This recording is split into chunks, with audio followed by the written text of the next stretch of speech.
గురువుగారి దగ్గర విద్య నేర్చుకోవాలి అంటే పద్ధతులు ఏమిటి, విధి విధానాలు ఏమిటి అనేది ప్రశ్న. గురువుగారి దగ్గర విద్య నేర్చుకోవాలి అంటే ఆ రోజుల్లో మూడే పద్ధతులు ఉండేవి. గురు శుశ్రూషయ విద్య, పుష్కలేన ధనేనవ, అథవా విద్యయా విద్య. ఈ మూడే పద్ధతులు. నాలుగవ పద్ధతి అనేది అసలు లేనే లేదు. ఈ మూడు పద్ధతుల్లోనే విద్యార్థులు గురువుగారి దగ్గర విద్యాభ్యాసం చేసేవాళ్ళు. ఇక్కడ వీటిల్లో మొట్టమొదటిది ఏమిటి అంటే గురు శుశ్రూషయ విద్య.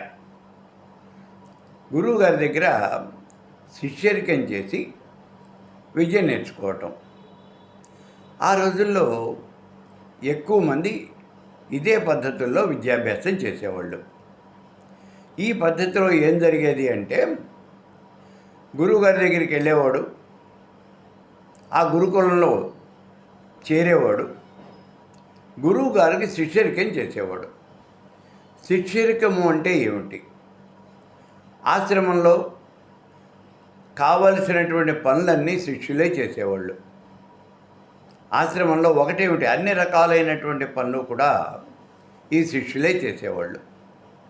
ఉదాహరణకి ఉదయం లేవంగానే ఆశ్రమం అంతా కూడా శుభ్రం చేయటం, అంటే చీపురుతో ఊడ్చి కళాపి జల్లి ముగ్గులు పెట్టడం, ఇవన్నీ కొంతమంది శిష్యులు చేసేవాళ్ళు.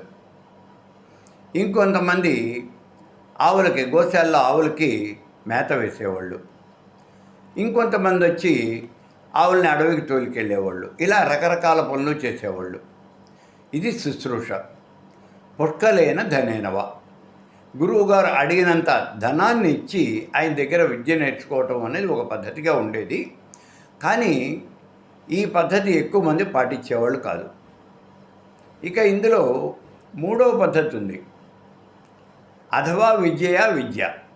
నీకు వచ్చినటువంటి విద్యను గురువుగారికి నేర్పి గురువుగారి దగ్గర నీకు కావలసినటువంటి విద్య నువ్వు నేర్చుకోవటం. ఇది చాలా తక్కువ మంది మాత్రమే చేసేవాళ్ళు, చాలా తక్కువ మంది. ఈ మూడు రకాలైన పద్ధతులే అమల్లో ఉండేవి అసలు. అందులో మొట్టమొదటి పద్ధతే ఎక్కువగా ఉండేది.